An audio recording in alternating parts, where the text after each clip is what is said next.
Thank you, Jonathan. I'm very pleased and excited to introduce today's panelists. With us today is Craig Schumer from Schumer & Associates.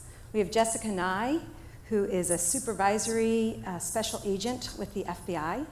We have Jason Judge, who is chairman and CEO of Five9 Software. And finally, Suki Mukhopadhyay, who is a manager of cybersecurity and privacy at PwC. Cyber warfare is very real. We hear about attacks every day. Just this week, we learned of the Yahoo breach of over 5 million accounts. Our panelists today are here to just give us some context as to what we can do as business leaders to help mitigate some of this risk. Jessica, I'm sure the FBI has even more advanced technologies than what we witnessed at Break. But maybe you can get us started by talking a little bit about how the FBI profiles these adversaries and what are they really looking for? Sure, so we don't profile, right? We don't do that. Anyway, so I think that everybody here is understanding that the cyber landscape is dynamic. It's changing on a daily basis, and for us in the FBI, that requires us to be a little bit more agile than we probably were even 15, 20 years ago when cybersecurity first really came to the forefront of what that we're seeing today. So for us, we take a look at who these adversaries are. And as you can imagine, the MO of all of these individuals that are going after your businesses, academia, you name the institution, like I said, it's a wide range. There's different motives as to why that they want to attack you and what they're ultimately, the end goal is going to be, hopefully when they are successful in their cyber attack. So to go through a little bit of who that we're looking at, we'll start you on one of the lower sophistication level, and those are we call hacktivists. So those are ones, if you can think of anonymous, they're the ones that are hacking on behalf of some type of socio-economic cause, some type of political cause that might be kind of the flavor of the day, if you will. We saw that. I'm based out of North Carolina right now with the officer-involved shooting down in Charlotte. Mecklenburg Police Department received continuous DDoS attacks against their infrastructure, specific to, like I said, what the anonymous actors are seeing in the news. Again, like I said, it's a little bit noisy, if you will, but kind of lower on the sophistication level. Then we move up to some of our financially based cyber criminals. So those are the ones that are actually hacking to gain some type of monetary benefit. So either it's actually trying to steal your money, maybe it's steal your data or your personal identifying information to then go ahead and sell it. We're seeing an uptick in ransomware where they're actually holding on to your information, and until you actually pay them, you don't get your information back. But again, financially motivated of what they're trying to, the reason why they're going to be hitting your network. Then we have insiders. Oftentimes we start talking about that fortress and everything you're supposed to be doing to protect your network, but sometimes we forget about the person inside. We forget about the person that may be showing some red flags that may try to, again, take down your network, take down your infrastructure from the inside out. So it's a big concern for us across the board, again, because they probably know you better than anybody. Then we have nation states. So those that are hacking on behalf of their host countries. They're looking to, again, take as much information from your corporation, your business, and bring it back for their own gain internally within their host country. We have terrorists that are using cyber right now as a weapon. If you think, like I said, everything with ISIS and the creation of ISIL, we've seen actually counterterrorism or terrorist attacks via cyber emanating from the individuals that are inspired by ISIS. Again, low sophistication level, but a concern of ours, again, because you go back to that MO. So who are these people? What are they trying to do? And these are the people that are trying to attack us, to go after us, and what better way than potentially using cyber? We're seeing even down to a lot of kill lists that are going out of U.S. persons. So they'll hack into some type of infrastructure database, they'll pull a directory, and then they'll post it online saying, for all you lone wolves of the world, here you go kill these people. So again, it's very scary as to what that they're doing, low sophistication level, but in terms of impact, they're at that medium to high impact. And then finally, going from there, we're seeing more of the cyber warfare. So who are those that are actually conducting cyber attacks, again, in a warfare type of state? And unfortunately, there's actually examples of this right now, or in the past, everything from Sony Pictures Entertainment, in which their network was destroyed based upon a movie. And obviously it's very concerning where you have a country such as North Korea that's going to destroy a corporation over a movie that was pretty awful. So, I mean, it's one of those things that, again, is very concerning that, if a movie would incite that type of destruction, what else would they be willing to do? Great, thank you. Jason, you had, or Jessica had mentioned that this threat from the inside out, right? This possibility. Based on your experience at Verado, could you just tell us a little bit about what we can do to protect ourselves against our own employees?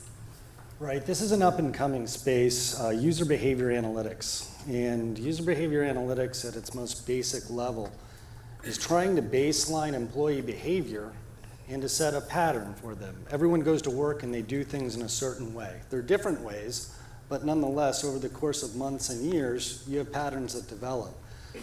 What we do at Verado is try to figure out if there's deviations from those patterns and whether or not those people that are deviating from their patterns have had a negative work-related thing happen to them recently. 93% of all insider threats happen after a negative review, a demotion, or something along those lines where HR can get the folks involved in the IT department and score them a little bit higher than they would have normally been. And also with privileged users. A lot of folks are senior business folks inside the organization. By definition, you're a privileged user. You have access to folders, files, and corporate information that a lot of other folks don't have within your company. But the IT departments gave you that privilege. And trying to figure out how to score them at an appropriate level to make sure they know what they're doing and they're doling out these privileges accurately, and then they're setting up their systems to make sure that they're secure is very important to any enterprise out there. I tend to deal with things on two different levels. There's the intentional insider threats, and there's also the unintentional insider threats. And now with enterprises, it's both physical and virtual. So you have folks that are intentionally going after the secret sauce of the company. About 5 years ago, the Chicago Mercantile, the CME, Chicago Mercantile Exchange, lost $100 million worth of IP. This was downloaded to thumb drives. 10,000 source code files to thumb drives, okay? Things have changed since then, but what you want to do with user behavior analytics is figure out how a 10-year employee who had a baseline that was very well established started to act badly within the company and set off some red flags. Get folks involved. This is not normal behavior. This person shouldn't be downloading to thumb drives. Now, the world's changed a little bit. About 75% of the workload of a lot of enterprises is happening in virtual machines. So everyone thinks, it's the computer and they're plugging it in. Well, that's not necessarily where they're getting the information anymore. So, a couple of stats. 90% of IT folks that feel like they were treated improperly have no problem stealing intellectual property and moving to the next organization. It's daunting. But if they feel like they were attacked, they don't feel like it's a problem moving from one organization to the other with some of the secrets within the company. The second is 59% of all of the folks admit to taking information from one company to the other advertently or inadvertently. So trying to baseline folks and figure out what they're doing in advance of a problem is very important. Suki, at PwC, you advise organizations on how to best protect against adversaries. On the macro level, that seems, pretty overwhelming. Maybe you can give us some ideas as to how you would recommend an organization go about protecting its business. Sure. And before that, Jason, thanks for that insight. So it actually correlates with the data that PwC has as well from its global State of Information Security Survey, and it shows that about 34% is the source of compromises actually employees, and 29% on top of that is former employees. So the data is very consistent, wherever you look and kind of different surveys that you do. But kind of going off of that and off of what Jessica said, you have different types of threat actors and adversaries in the environment. So for a company, it's important to kind of understand what are those threat actors and adversaries that are interested in you. And then kind of seeing that as the top, right? So if you say that as point A, figuring out at the bottom and the core of it, what it is that they might be interested in, right? What is out of your company that they want to get? So your crown jewels that if they got a handle on could really hurt your business. So could put it out of revenue loss, compromise of intellectual property, compromise of your brand reputation. So really figuring out, is it your company's secret recipe? Is it the engineering diagrams? Is it your customers' sensitive information like their credit card information? So really just kind of asking yourself the question, who are my adversaries and what do they potentially want from me? So now that you have your point A and your point B, it's really a matter of sort of filling in the gap, right? So figuring out how can the people at point A get to that point B? What are those attack paths where I'm the weakest at, and how can they get there? Is it through my network environment, my external environment, which is weak, and they can come in through a faulty web application? Or is it that they can just walk in through my corporate building because I don't have physical security and plug into my internal network? Can they call one of my employees and just get the data that they need? Or people always forget mobile phones. Is it the iPad or the phone that you left behind in your airport seat pocket, which is connected to your internal network? So it's just figuring out the different ways that they can attack you and kind of building what we call threat modeling, but in essence, building those attack paths and figuring out where are you the weakest. And that kind of gives for a business a way to prioritize and understand, okay, these are my highest risk areas to my most valuable assets, and here is how I'm going to redirect the resources to protect them, right? So I think it's understanding that you are a business and you're not going to be perfect in terms of security. It's figuring out from your business strategy with your risk tolerance where you want to redirect your resources to protect yourselves the best, where it would matter the most if they compromised it. Yeah. Great, thank you. And Craig, you're known for being one of the first chief information security officers at a Fortune 500 company. Can you build? To tell about it. And you lived. Could you just give us or build on what Suki has said and address the need for organizations to govern from security from top down? So we've talked a little bottom up Sure. about the top down. So first of all, and I'll use cybersecurity and information security interchangeable, so forgive me. But from a cybersecurity perspective, that's one function that touches everything in the organization. It touches every one of your customers, employees, and vendors. And as such, it's really an issue, an enterprise issue, and one that needs to be addressed at the board level. The two things that I see where companies struggle is when they haven't engaged the board to ask two fundamental questions. One is, what is your risk tolerance, as was just said by Suki? And the other one is, who can assume risk on behalf of the corporation? Now, the risk tolerance issue is a difficult one because the board needs to factor in regulatory requirements, reputation risk, business continuity issues, and financial impacts. And quite frankly, most of the large banks in New York and the more sophisticated companies have developed their own tools to have this discussion with the board. Part of the problem is that oftentimes security folks, and I'll throw them under the bus for a second, don't necessarily always speak in business terms. And so they don't necessarily convey the message to get the result that they're looking for from either the audit committee or the board. But that's a critical decision point as to what the risk tolerance is of the corporation. The second piece, since it's enterprise risk, is who can assume risk on behalf of the corporation for cybersecurity. You don't want somebody in a low level making that decision. You may not even want somebody at a high level. Typically what I've seen is the board or the audit committee delegates that to the CEO, and the CEO makes the determination. And again, remember, this is enterprise risk. So you may have some middle level managers or even senior managers whose compensation and incentives may go against the risks that the board's laid out from a cybersecurity standpoint. The other two real fundamental things are what type of a role is the chief security officer in your company? So there's two different avenues that you can go. One is down the governance road only, or the governance and operational.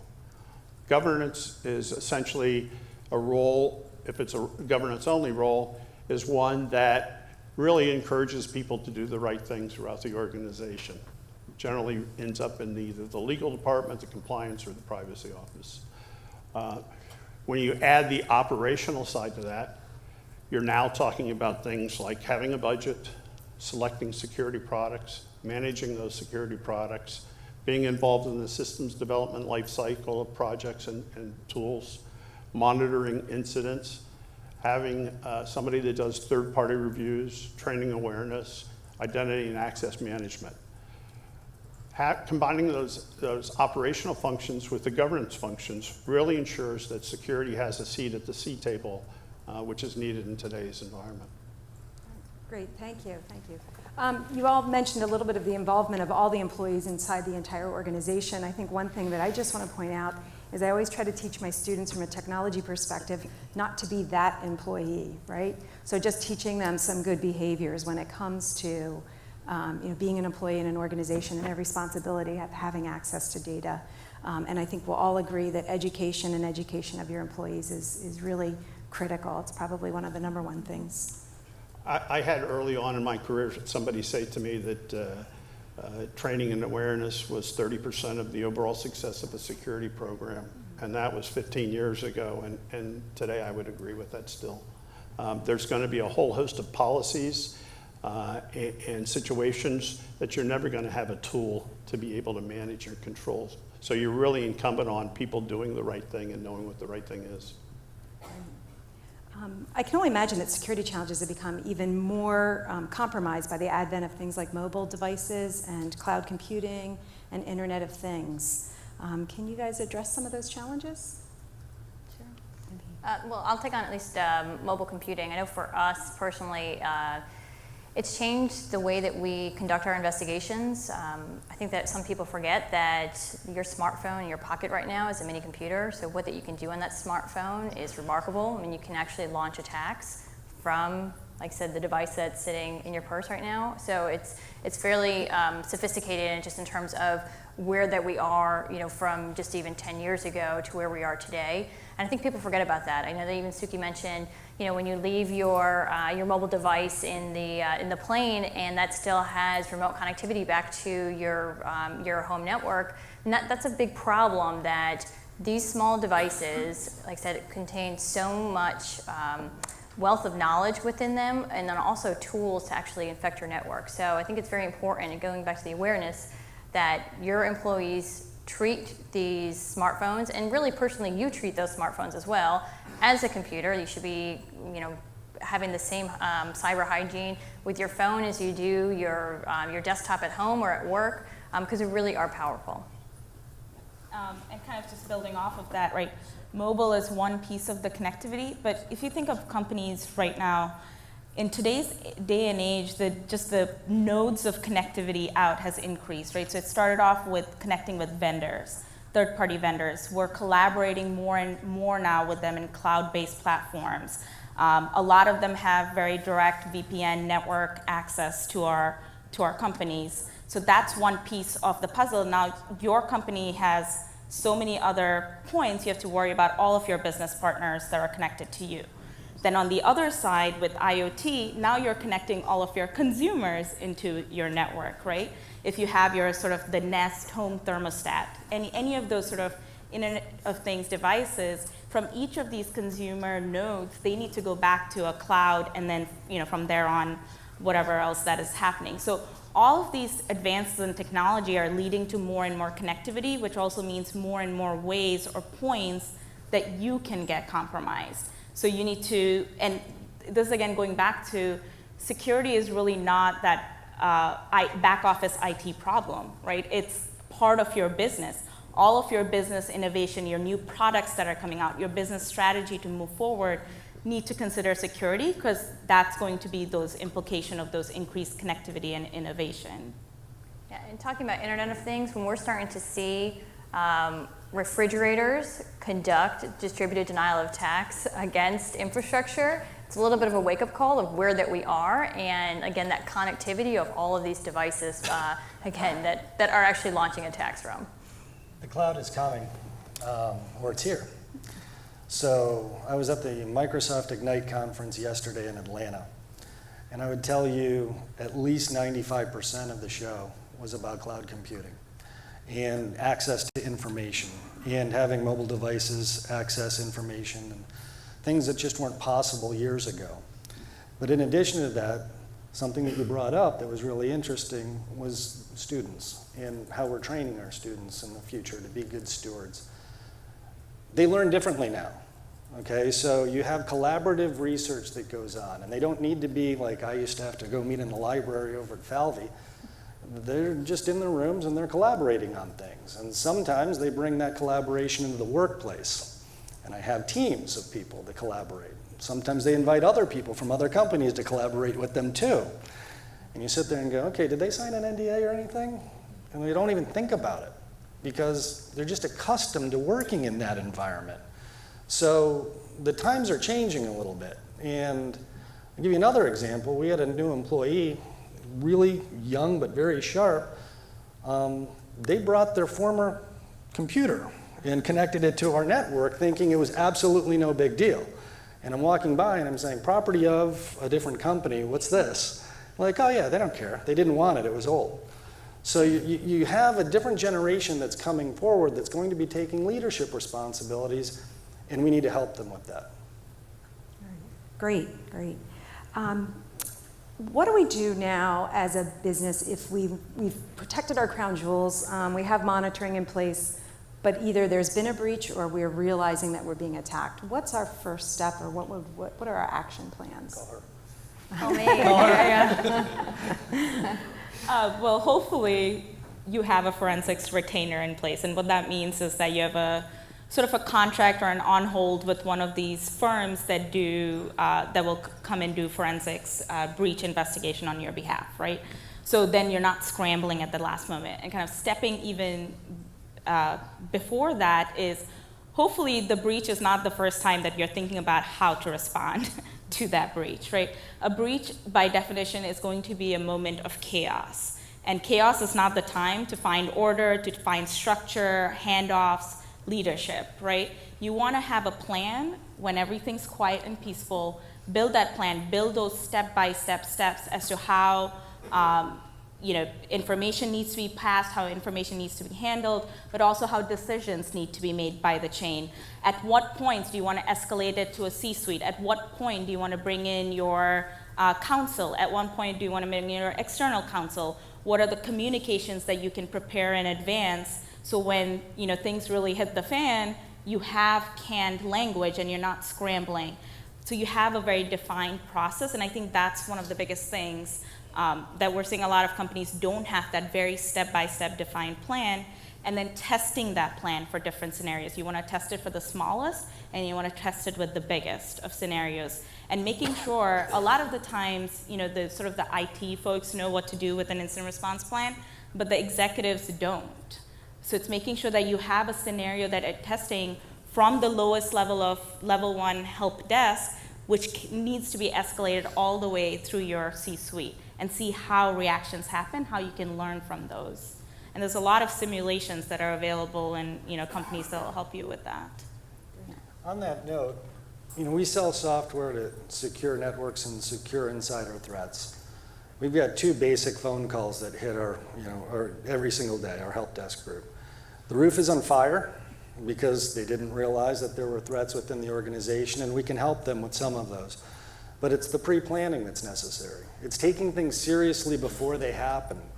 And as a group, as business leaders, the threats are real out there. And if you can pay attention to them, there's some inexpensive solutions in relation to the amount of information that can be taken from your companies that can be protected well in advance of having those the roof is on fire moments. Yeah, I can at least say from the law enforcement perspective, we would encourage contact as early as possible.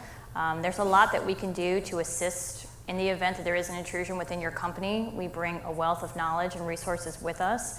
And something that we always say is that generally speaking, somebody's not going to go and conduct an intrusion on your business and then retire afterwards after a successful day. They're going to continue to do it. And the FBI has 56 field offices. Every field office we have has at least one cyber squad. We're tracking these adversaries on a daily basis. And so there's a good chance that if you're located here in Philadelphia, that maybe the Philadelphia office may not know about it, but that office can leverage 55 other field offices that are intaking this data from other victims across the country. So what we can do is help you to say, okay, I know this adversary. The next step this guy is going to take is the following, and you need to be looking for this back door that he's going to leave. And we've also seen 1, 2, 3. So like I said, contact us, and again, that goes to the pre-planning, so that way when it scrambles, you're not saying, should we involve them, should we not? Talk to your general counsel, make sure they're comfortable with it, so that way we're not waiting 2 or 3 days for general counsel to buy off on us coming in. Like I said, those are all things that we can bring as well. The other thing I would just pile on that we're seeing, and you're going to see a lot more of it in the future, is it's not going to be the individual breach that you're trying to struggle with. It's going to be a multifaceted attack, and there's going to be diversions, so you're putting your attention and resources in one direction when some other adversary is going to come in from the other side. That's going to be a growing issue and concern as you go forward. Craig, on that topic, maybe you could just mention a little bit about what happened at Sony and some Sure. of the failures there. So maybe start off with some history for Sony, so some of you may know. If you remember a few years ago, Sony's PlayStation got hit with a significant breach, and then they cleaned the records, and they got hit again, and they got hit again, and ended up, the CEO, who I think was Howard Stringer at the time, ended up losing his job over the whole thing. So Sony claimed that, they were going to take cybersecurity serious, and they would never have an incident like that again. Well, then you come Sony's picture, which it was a bad movie, so I agree with you. It wasn't worth the effort. But what you have is a typical attack. You have a phishing attack where somebody opened an email that they shouldn't, clicked on something that then gave elevated privileges to somebody that was then able to own the systems and go in and steal intellectual property, steal some emails to put them out and titillate everybody with the information, destroy data, destroy backups, and then to add insult and injury, they did a DDoS attack. So, the concerning thing from my standpoint is if I'm a business leader, this isn't just a cyber breach issue anymore. It's a business continuity issue. Sony, I know, was working for months to try to retrieve some of the data that was corrupted and destroyed. And when your backups get destroyed too, where do you go? So, this is the lifeblood of the business and keeping it going. And that's the downfall if you don't have those cyber protections. The other side to this is attribution is always a problem. So I'll just, for argument's sake, go along with you on the Korean thing, which I agree with, by the way. It may have been them and somebody else. But anyway, what would have happened if Korean soldiers would have walked into Sony Pictures and taken copies of the film and destroyed the servers? We probably would have been at war. But because they did it electronically, it's just another thing that happened. I think we need to think about this, because this is just the tip of the iceberg when we get into cyber warfare and state-sponsored cyber. We need some policy issues and some directions, and the government needs to do some things in that area. So I'll just leave it at that for now. Yeah, and I couldn't agree with you more just of that example. I mean, oftentimes when we're talking to businesses where that they just may not understand how real a threat is, and we use that example of, would you allow somebody, you name whatever the MO, whether it's nation state, whether it's financially based criminal, to stand in your workplace and day in and day out, make copies and images of everything you have and walk out that front door? And unequivocally, everybody would say, no, we would never let that happen. Well, then why are you letting it happen on your cyber security infrastructure? So you're letting that happen. So we need to be real of that. That's exactly happening, and it's happening at a faster rate than anybody could actually stand there and duplicate what that you have in your own space.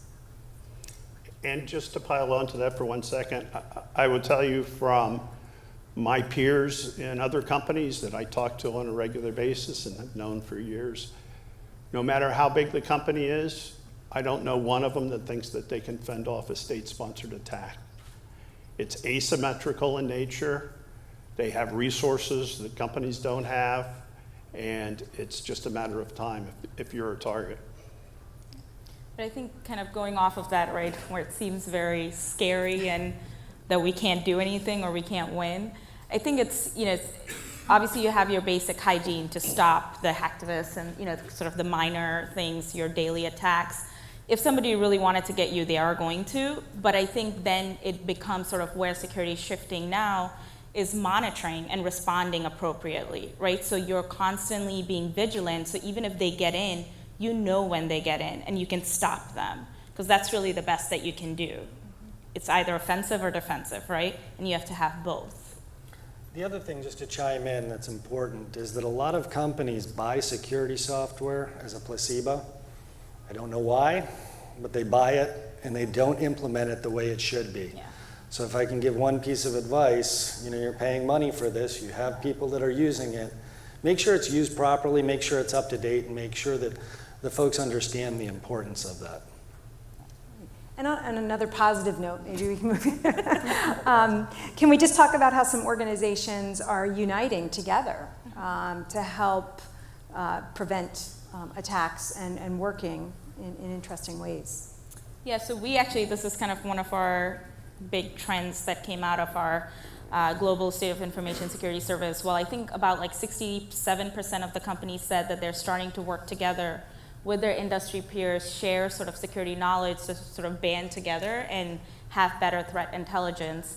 So one of the things that we're working with our clients is in like industries, kind of bringing them together and providing them with the tools and the platform to essentially share, indicators of compromise, malware data, and kind of correlate it against their peers to see, oh, I'm being attacked by this, are any of my other peers being attacked by this? Or if they're not, let me tell all of them so they can be sort of mindful of it as well. So it's just kind of building a community where you're sharing with each other what those threats are, and they're probably going to be somewhat similar given you're in the same industry, you have similar products and sort of customer base and portfolio. And then on top of that, obviously it's pulling for other sources of threat intelligence from across, kind of trustable sources to tell you that you need to be mindful of this, right? So kind of going back to that, it's just really having those tools to be being more mindful of the threat environment and kind of enriching that information that comes to you. So hopefully you're just that one step ahead to be able to protect yourself. One of the things that I think is very effective is the government established a number of years ago ISACs, information sharing resources. I used to belong to the financial services ISAC, but it's broken down by industries. And they've really, some of them have really matured over the last 5 or 6 years. Some are still a little behind. But for example, in the financial ISAC, the information that's shared is also actionable. And you can even set it up to have, depending on your situation, some feeds, automated feeds come in. So as other people are seeing it and reacting to it, you get it almost instantaneously. One of the other things that I found is very effective is peer groups. When I was in my prior role, I belonged to 3 different peer groups. One was companies with revenue above $20 billion because they have different issues than some other companies have. Another one was more regional, and another one was more industry-oriented. And there's a lot of sharing that goes on that around threats, around solutions, and around what people are trying to do from a best practices standpoint. Which is really, really valuable. I think that a piece that doesn't get as much attention around some of the sharing is some of the benchmarking that folks do. And it's important to benchmark yourself for a few reasons. Number one, to see how you are kind of relative to your peers, where you are relative to how you're moving your program forward based on the risks that are being presented and what the risk issues are at your company. And then also to see if your program hits the bar of due care, meaning it would hold up in most audits and it would be also holding up in court if you ever had to get summoned to that. So those I think are important sharing things. Just to get off the tangent for a second, and this is something that I don't advocate, so please bear with me here. But just to give you some magnitude, you saw the slide up there, just to give you some magnitude. When I was in my prior role, and we're going back to 2009, we were looking at somewhere in the neighborhood of 1.5 billion events on a monthly basis, of which that whittled down to 200 that we would take a pretty good look at, and then 5 that we would have to do some level of research. So that's kind of the magnitude of the needle in the haystack that you're looking for. Unfortunately, over the last few years, I think we've built more haystacks as opposed to haystacks of needles. And so people are a bit overwhelmed with a lot of the data that's coming up. I would venture to say, and I don't know, that they're probably seeing somewhere in the neighborhood of 3 to 4 billion events on a monthly basis at this point, given 5 years later. So not to overwhelm you with numbers, but it's a daunting task to be able to find that needle in the haystack. It's kind of like finding the lone wolf terrorist, right? It's a needle in the haystack. Well, Jessica, could you talk a little bit about the cooperation that's going on in the FBI and other organizations? Sure, yeah, so just to highlight, obviously cooperation is key. I think that if we don't collaborate, not only amongst our industry, but obviously I'm going to be a proponent for collaborating with the USG as well. Because like I said, we're seeing things through our lenses, and we're sure that you're probably seeing it as well. So one of the programs that we always advocate for is InfraGard.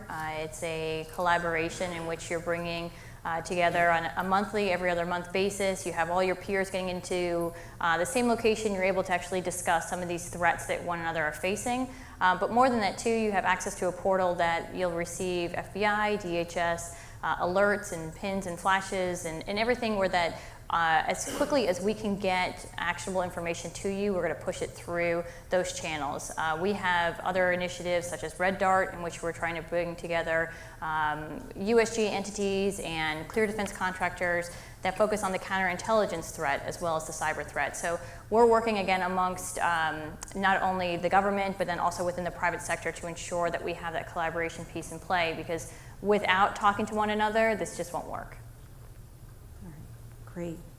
So I guess one question that kind of concerns me is we hear about some cyber attacks, but we know that, back to that analogy, just the tip of the iceberg. What is the responsibility for organizations to report attacks? And how quickly do they have to report these attacks? So Yahoo happened in 2014. When they actually were aware of it, we're not quite sure, but you know, can anybody address the responsibility of organizations with regard to reporting? I think it varies. A couple of things. Number one, depending on what regulations you have to adhere to, they have particular guidelines. For example, HIPAA, from my background, has specific guidelines. States have individual guidelines as well. I think we've got 45 different notification guidelines at this point from states. The original one was California 1387. It was done in 2001, 2002, somewhere in that neighborhood, with the idea that, you know, they were going to shame people into doing good security. And what's happened now is everybody gets 5 or 6 notices, and it's kind of become rote and moot. The issue with whether it be the Yahoo breach or some of the others that come to light later is there's a lot of investigative work that happens to determine whether there really was a breach or not. Sometimes it's not as black and white as you might think. There's always lots of discussions with lawyers and privacy people as to, did this really constitute a breach, and did somebody, were they really able to access it, or because it was encrypted they couldn't access it? Or so there's just lots of little things that happen. They're not little things, but big things that happen in corporations to delay some of that. And unfortunately, some big ones get delayed way beyond what they probably should be. Our customers tend not to want to provide us with case studies. Seems kind of obvious. I usually have to wait for them to come out and be public or semi-public events. They usually don't want that to happen.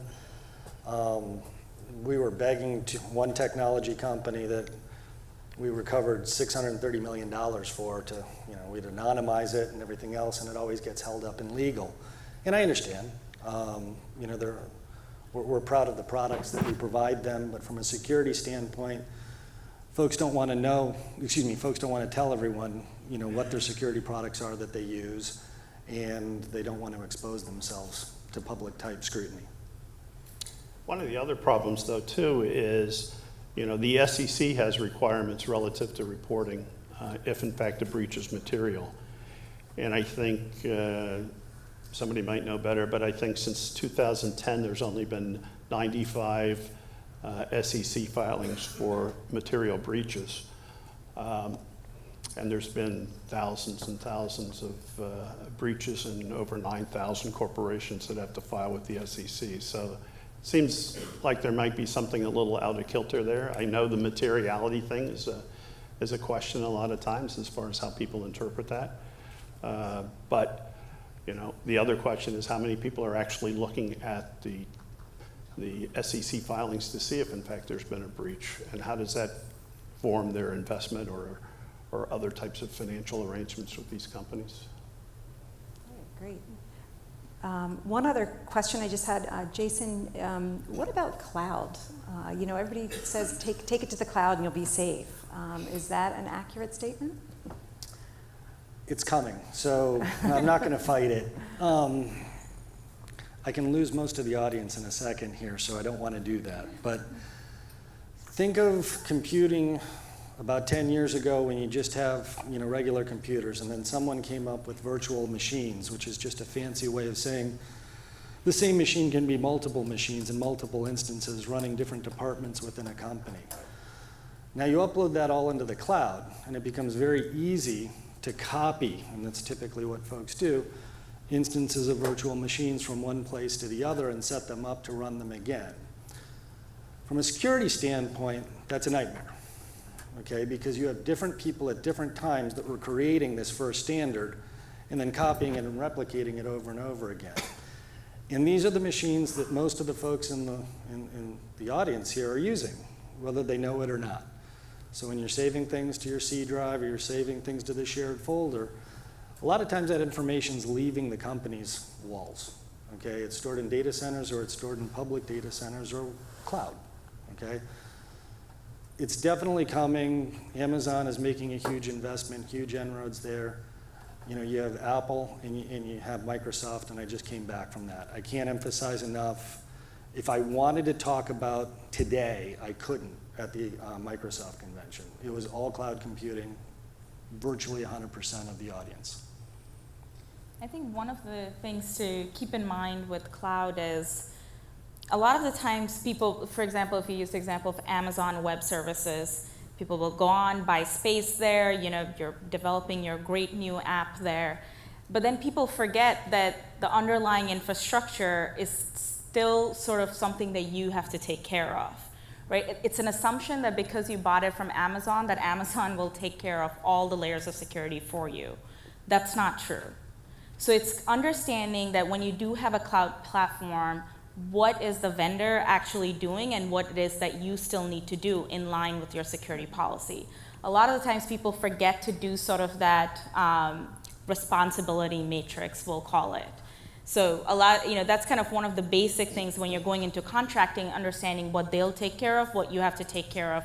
Because now in case of a breach, you sort of have a, you know, specific guideline as to what they should have done from their perspective. That's a key point. Cloud is, as was just mentioned, cloud is taking off now, but it could have taken off 5 years ago. And part of the problem was that they didn't have security built in. And to a certain extent, they don't have security built in some of these, but there are tools and there are things that you can acquire, such that it used to be early on in cloud that they wouldn't let you encrypt your own data and keep the encryption keys. Well, that's changed. They wouldn't provide certain logs to you, for example, around privileged user access, systems administrator. That's all changed. So there's been a lot of changes over the last couple of years that really should help you and feel more comfortable about putting things in the cloud with the right tools. But the economics of cloud are just so compelling that you really have to look at that as a real integral part of your strategies going forward. Yeah, and I think, sorry, one last thing, kind of changing topic from security actually, but one of the things that cloud really complicates is privacy, because a lot of these, kind of I guess the cloud providers, their systems are hosted in many different countries. And now you don't quite know where your customer's data is living, which then complicates a lot of the EU laws, the global data privacy laws that have come out are really, really kind of laying the law on the cloud providers to provide certain levels of security and privacy measures. But it's just considering, again, if you're going to put sensitive data in the cloud, where exactly is it going to go? And you can ask your cloud provider to restrict it to certain data centers of theirs. So there are ways, but it's asking the question. So it's being smart, right? Yeah. And having smart people around you, that helps.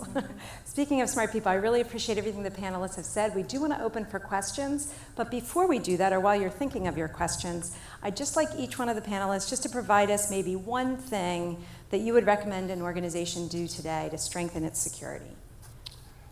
Basic hygiene. You heard it 3 or 4 times today.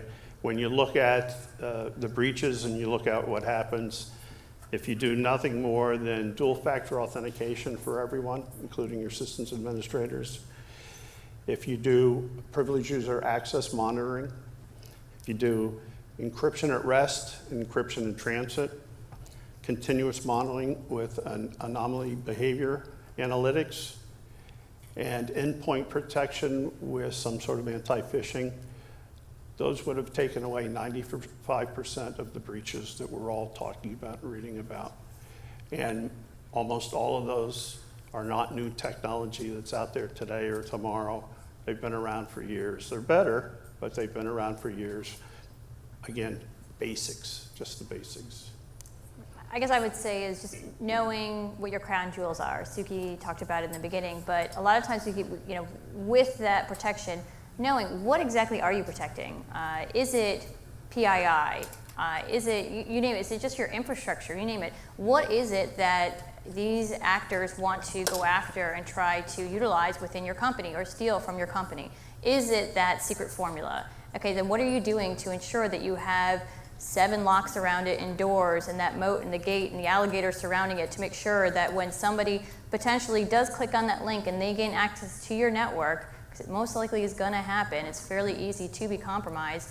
Just knowing though, but what are they going to be able to do when we get there? And even as Suki mentioned, how long is it going to take for us to actually know that somebody was in your network? So I think the biggest thing is knowing that at some point in time, it's going to happen. You're going to get compromised. And I think that as soon as you come to terms with that, you actually can maybe sigh a little bit of relief or just, okay, this is going to happen. But what is my plan? What am I going to be doing? And what am I doing to protect the most important things within my network?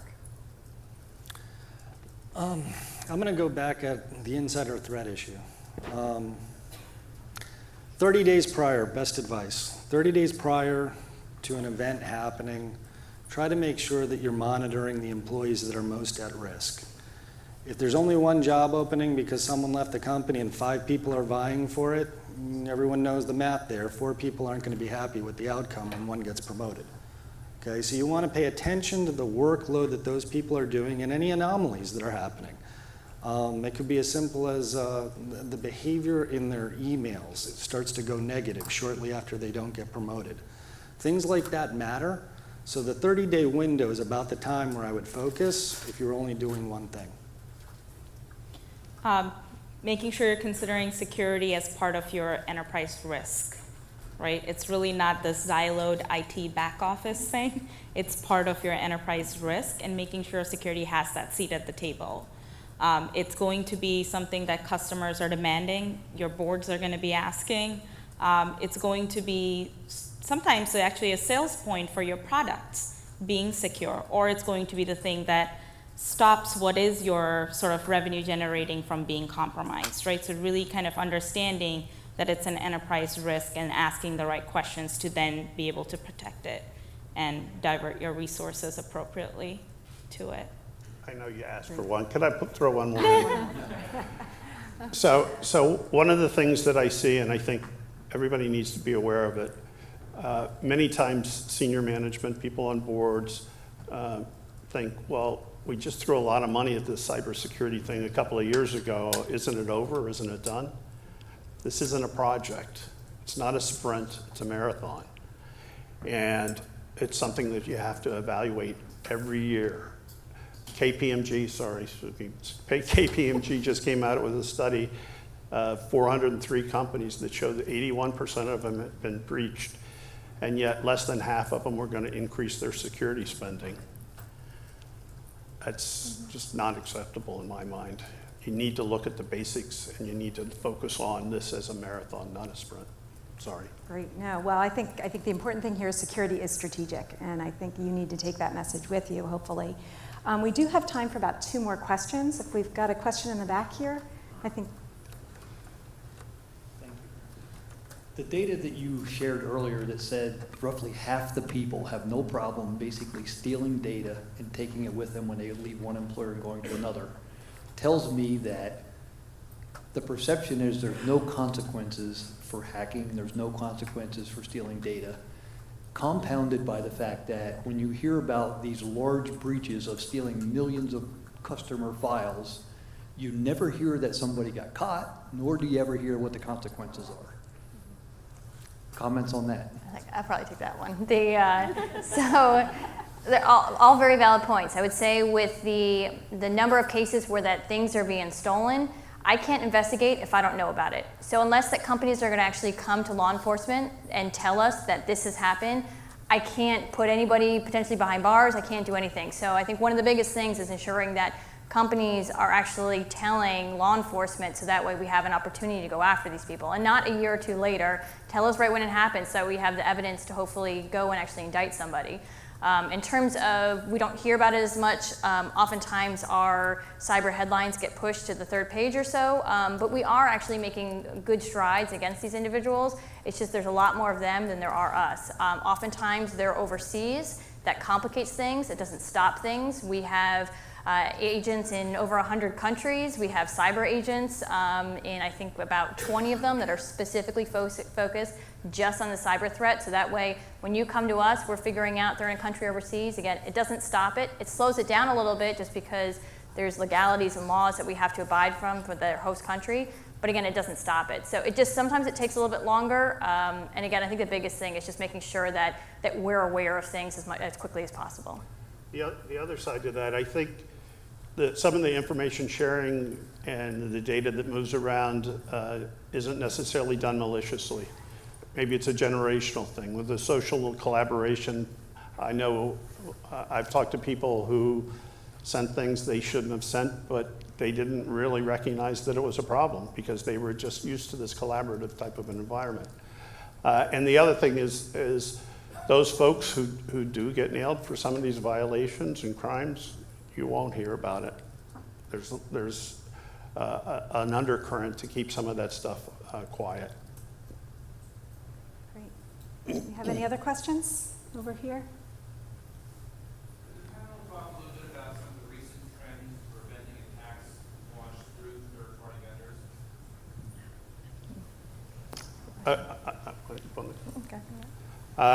So Target is probably the best example of that people have talked about.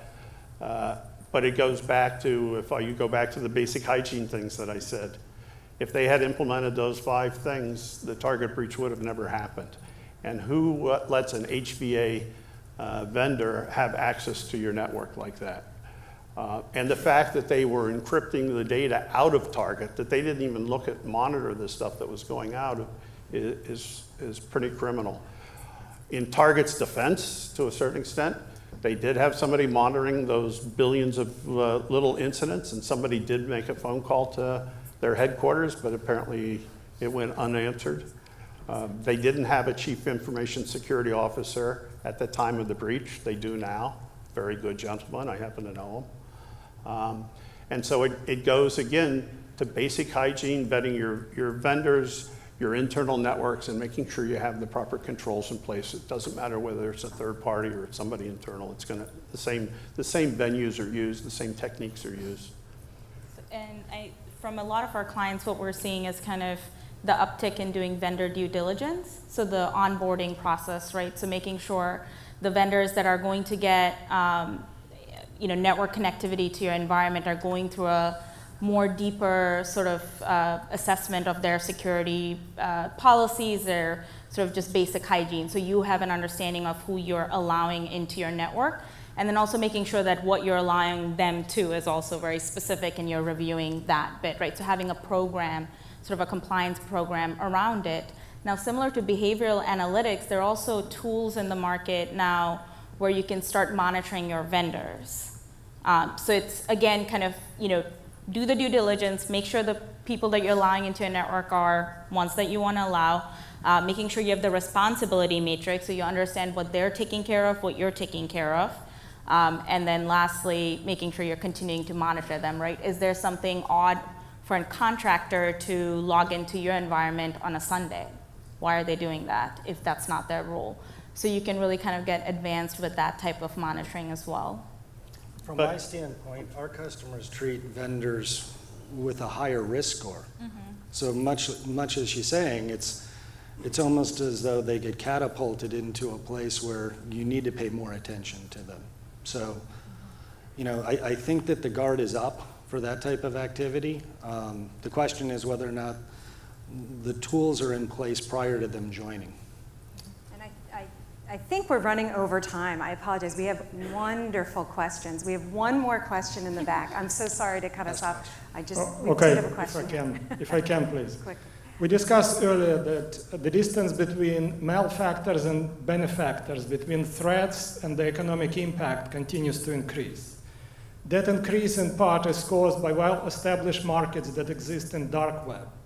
What insight into dark web do we have? And can we predict the economic impact of emerging threats based on that information? Thank you. I'll at least start with it. I know in terms of the FBI, it's something that is a big concern to us. So it's something that we are looking at on a regular basis to ensure that we're trying to really kind of get a best understanding of what is actually out there, how are they putting it out there, what are we doing to try to ensure that what goes out there is pushed back to companies, that we can actually action it and conduct investigations from it. But it is a big unknown. I know that we receive lots of questions from companies that say, hey, if we go into the dark web and we start finding some of our information, what do we do? Can we start buying it? It's kind of this unknown gray area. So it's something that I think collectively everybody's trying to wrestle with. How are we going to go about this information that's out there and the increase of data that we're finding out in the dark web? And it's something for the FBI, like I said, we're taking a lot of time and effort into really trying to get a better understanding of it, ensuring that we have a full sight picture of what's out there.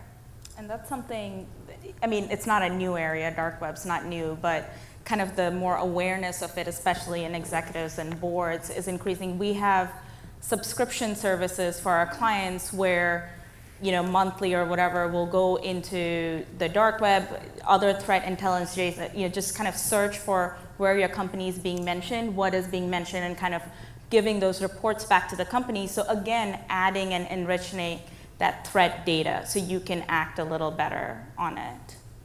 All right, great. I really, really want to thank our panelists and really just wonderful. Thank you. I know we could.